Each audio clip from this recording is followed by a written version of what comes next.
Hello and welcome to this week's episode of Focus on FCT as we highlight policies and programs of the FCT administration, all geared towards making Abuja a world-class city. I am Mariam George Jitubo.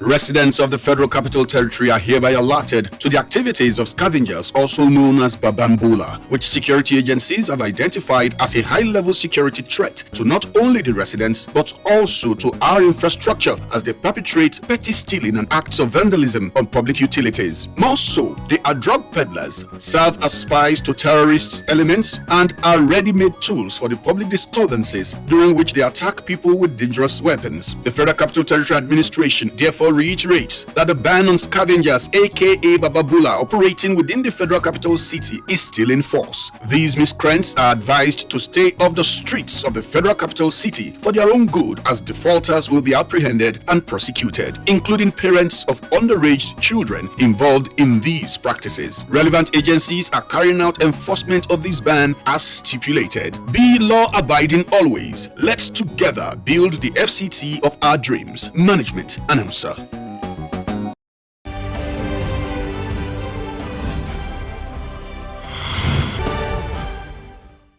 Work has commenced in earnest on the regional highway connecting the city center to Kuje and other communities along that axis. The road project is one of the fresh infrastructural projects of the FCT administration. It is a 10-lane expressway which contract was awarded in late 2021. In an interview, the Executive Secretary, Federal Capital Development Authority, Shehu Hadi Ahmed, gives more insights into the project and other critical projects that are near completion. These and more after this timeout. Do stay with the program.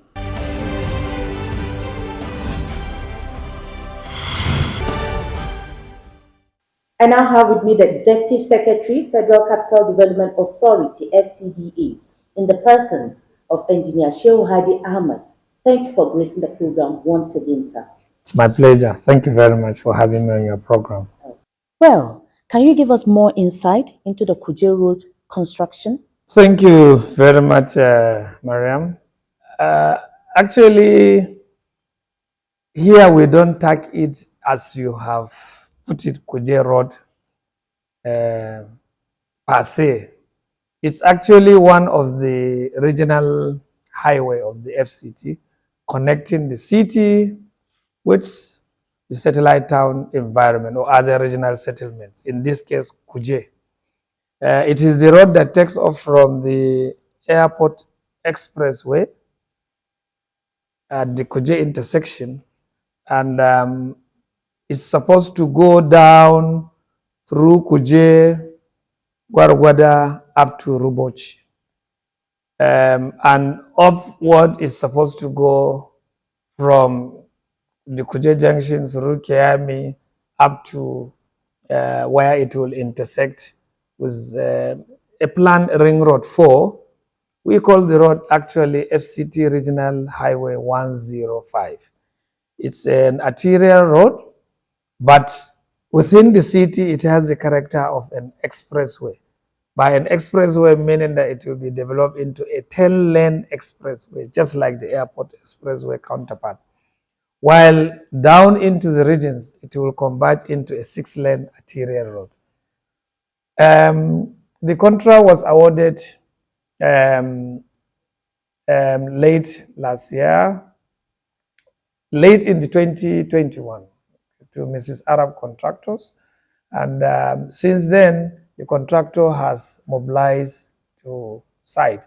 It is actually one of the fresh infrastructure development project, which has, among some few others, been awarded as fresh projects by the administration of Malam Muhammad Musa Bello in the FCT. All others are projects that they have taken to complete, encountered ongoing but abandoned projects. So these are one of those critical projects that will have direct impact on especially the movement of people from that axis, as well as conveyance of goods and services committing between the city and the axis in the Kuje direction.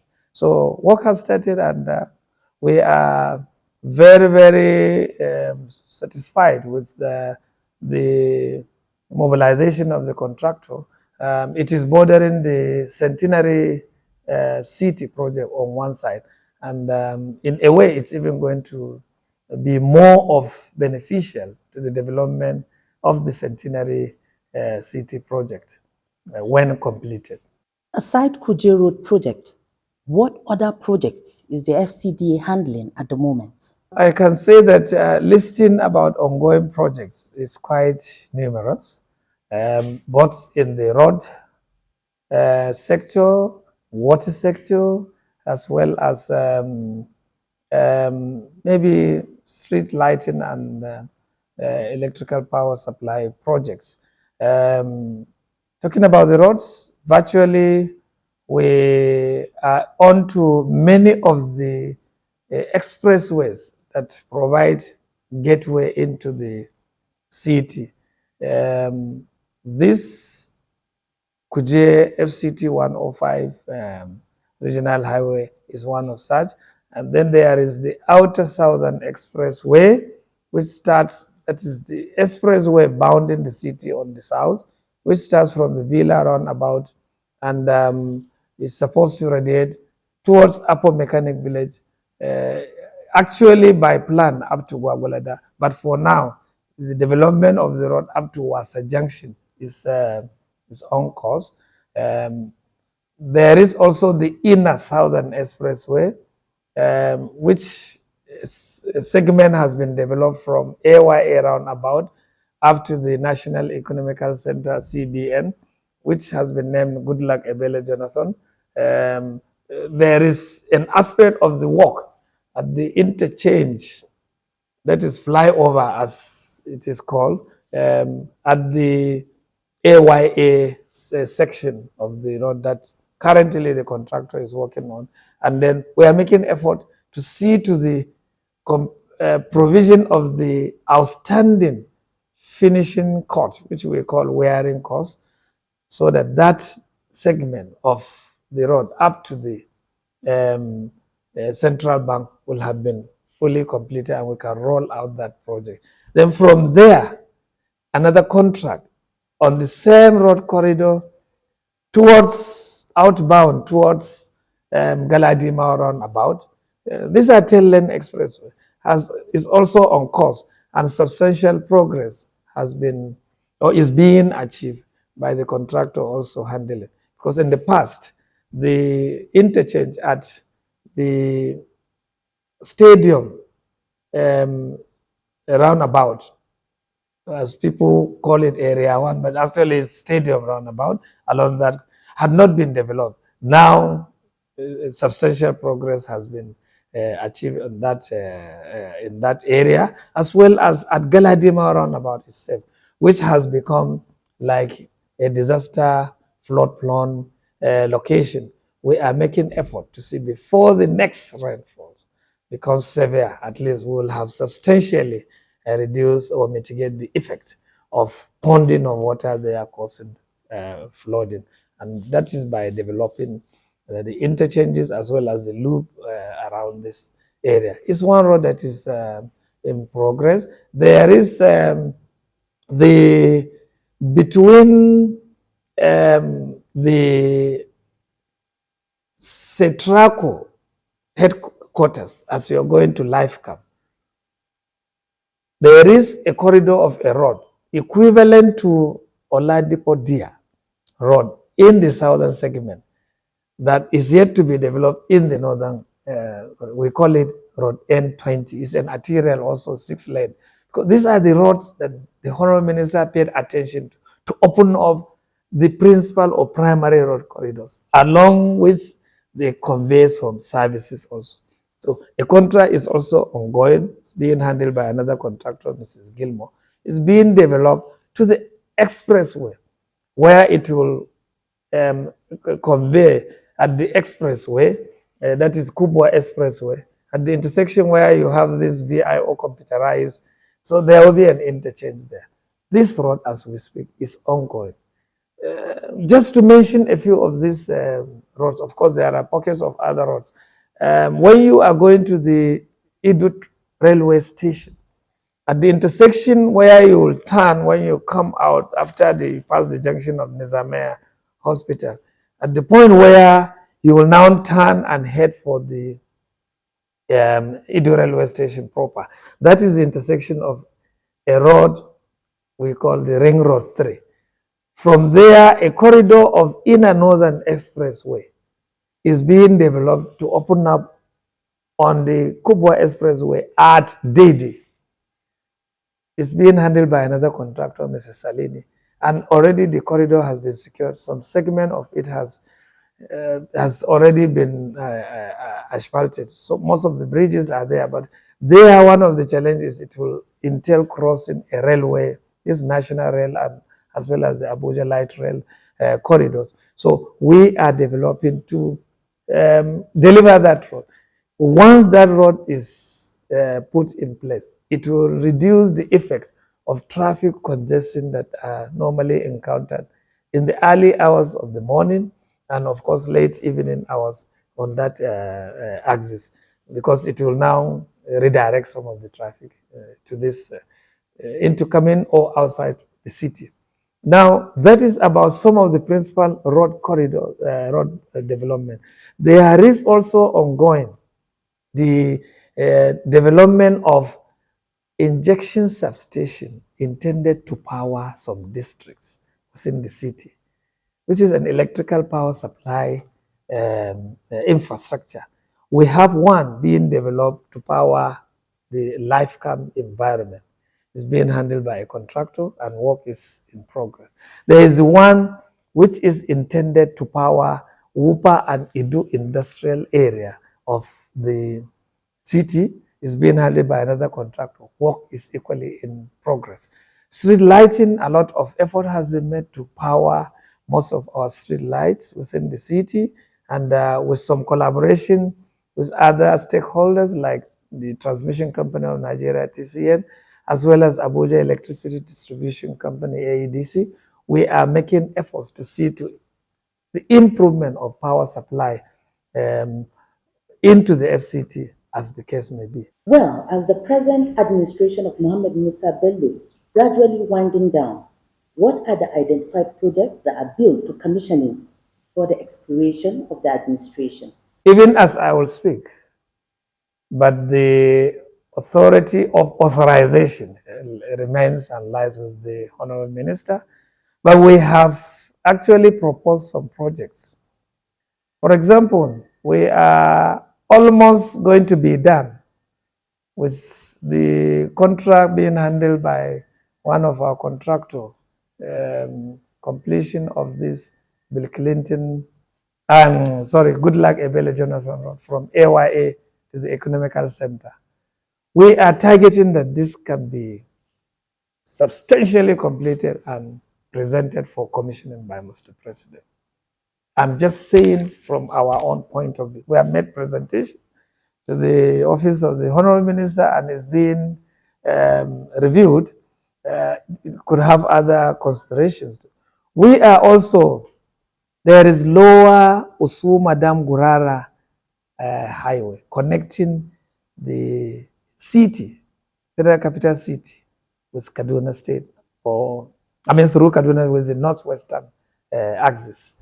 And that is a road development of over 52 kilometers or so. And this project is built for completion within the period. And we're making effort to see that this can be delivered equally for commissioning by Mr. President. There are other road projects like where we are domicile now, the FCD, NTA also. This loop road, which I didn't mention among the road project, and is also one of the major roads projects that is being developed by the FCD. This is Southern Parkway project. And this is from the stretch at the National Economical Center, CBN, stretching up to the Nnamdi Azikiwe Expressway, Ring Road 1. This project is at a very reasonable stage of completion. We have proposed that it can be presented for partial commissioning by the president, because already traffic are using the road. And then there are other projects we feel maybe even not ready for commissioning by the president, or neither partial or so, could be flagged up to show the enormity of and the significance of the project to the operation of Abuja Master Plan. This, the Greater Abuja Water Supply Project that we said, some of the road projects that are ongoing around, we feel this could be presented for flagging up by Mr. President. It will add a lot of. There is a public-private sector intervention project, which is the land swap, land for infrastructure swap, being handled by a developer and investor, Guagua Concession, involving the development of a complete district infrastructure. A district of about 800 hectares is being developed at the expense of the investor to provide all the requisite infrastructure to the specification of the FCT. Recently, you led a team to visit some developed estates in the city. What necessitated the visit, and what was your experience? Actually, we have challenges with some of the mass housing and real estate development in the city, no doubt about that. And part of the challenges are there are observed violations and infractions or infringements into what has actually been approved for this development. And therefore, we have a responsibility not only to grant approval, but to also follow up to see what has been approved. Is it what is being developed on ground? And amazingly, in many of the estates, we found that there are a lot of violations, and we are leaving no stone unturned. We intend to see to it that the master plan is strictly adhered to, whereas violations are to the extent that we need to do some restoration. We are already onto it. We see to it that these are the necessary orders are given for our departments of development control to see to those restoration. Because whichever development an estate developer is carrying out, there is supposed to have been an approval granted, and the approval defines what are the do's and don'ts. And where we see any infraction, we have no option but to see to that we put things right. Since Abuja is work in progress, what is FCDA's blueprint for 2023? We intend to see to it that the tempo and the pace, quality delivery, and of course, ensuring development being in accordance with the Abuja Master Plan will always be our watchword. This is just what we are going to do, and we'll continue to do to deliver the dream city that our founding fathers have for Abuja, to be one of the world's at least 20th world-class city that you don't have to travel anywhere around the world to see beautiful cities. You can remain in Abuja, and by God, Abuja is blessed with a lot of natural terrains that we can have not only 7 wonders of the world, but even 10 wonders of the world can be generated within the Abuja environment. So we hope to continue with that pace, and government is a continuum, notwithstanding whatever, like you have tried to say, Malam Muhammad Musa Bello, CON's administration is coming to round of if any administrator to be is sent to FCT and can continue along the course and thinking of the Malam Muhammad Musa Bello's concept of ensuring continuity, to see to what can have direct impact on the Abuja citizen, and by extension Nigeria's economy can be maintained. I think we can take this our beautiful city to greater heights. It's always a delight having you on Focus on FCT, sir. Well, the pleasure is mine, and I really appreciate your time and allowing us to also express the issues with the development of our Abuja project. The pleasure is mine. Thank you very much. We do appreciate you.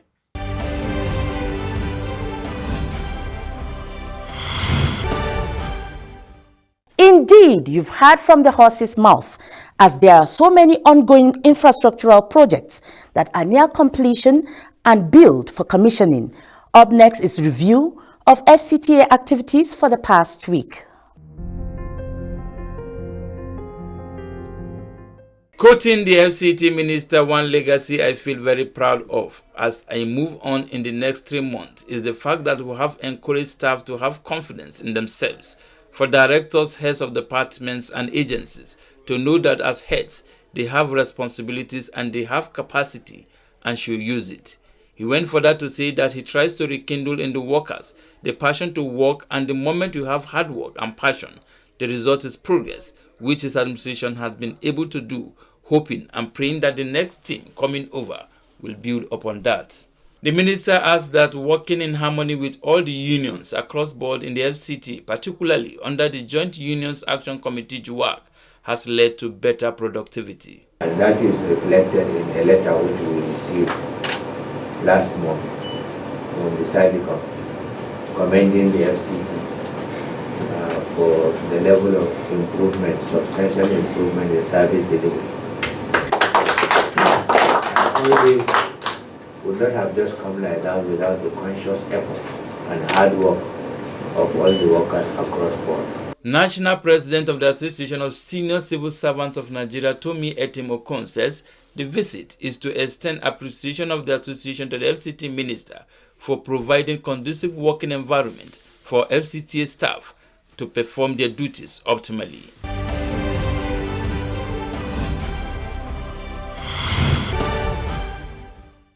And here is our sanitation watch for the week.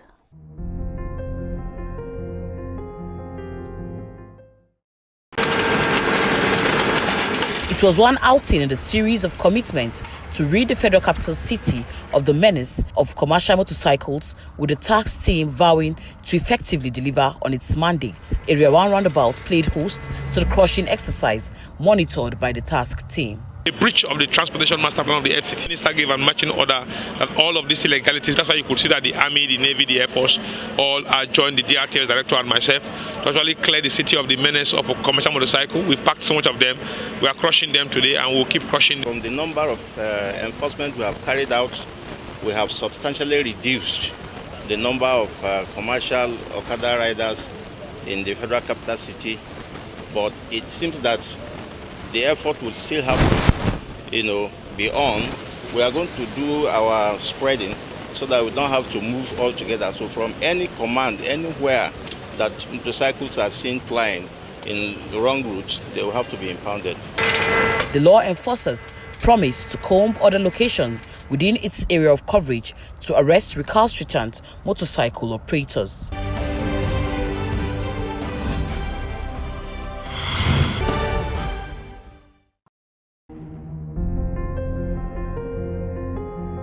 I wish to reiterate that the FCT remains safe, and we have our confidence in the ability of the security agencies to provide adequate security day and night.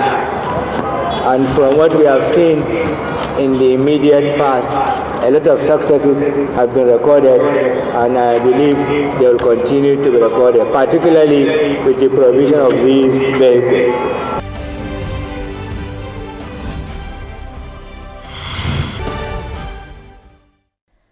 This is where we call it a day on the program Focus on FCT. Join us for another interesting package, same time, same station next week. Be vigilant and report suspicious activities around you. From the crew and I, it's bye for now.